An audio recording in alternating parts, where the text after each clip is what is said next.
காலை ஒளி. எழுதியவர் திருமதி டோரா எட்வின். மீன் உயிர் வாழ வேண்டுமானால் அது தண்ணீருக்குள்ளேயே கிடக்க வேண்டும். நீயும் வெற்றி வாழ்க்கை வாழ பரிசுத்த ஆவியானவரின் கட்டுப்பாட்டுக்குள்ளேயே காணப்பட வேண்டும். வெளியே உனக்கு பாதுகாப்பு இல்லை. எதிரியின் பல முனை தாக்குதல்கள் உன்னை முறியடித்து விடாதபடி ஆவியானவர் உன்னை பலப்படுத்துகிறவர். உன் எதிரி உன் மாம்ச கண்ணால் காண முடியாதவன். நண்பன் போல உன்னிடம் வருவான். யாரை விழுங்கலாமோ என்று வகை தேடி சுற்றித் திரிக்கிறவன். ஆகவே விழிப்பு உன் தேவை. ஞானத்தையும் உணர்வையும் அருளும் ஆவியும், ஆலோசனையும் பெலனையும் அருளும் ஆவியுமாகிய பரிசுத்த ஆவியின் நிறைவை பெற்றுக்கொள். உன் காதுகளில் விழும் சத்தம் யாருடையது என்பதை நீ அறிந்து கொள்ள வேண்டும்.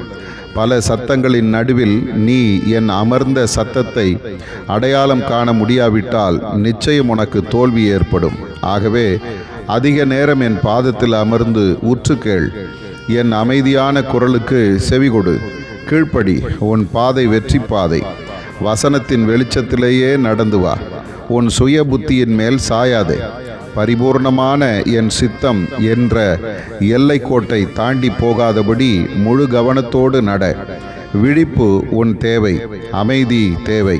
மனத்தாழ்மை, பொறுமை தேவை. ஆதார வசனம், என்னில் நிலைத்திருங்கள், நானும் உங்களில் நிலைத்திருப்பேன். யோவான் 15:4.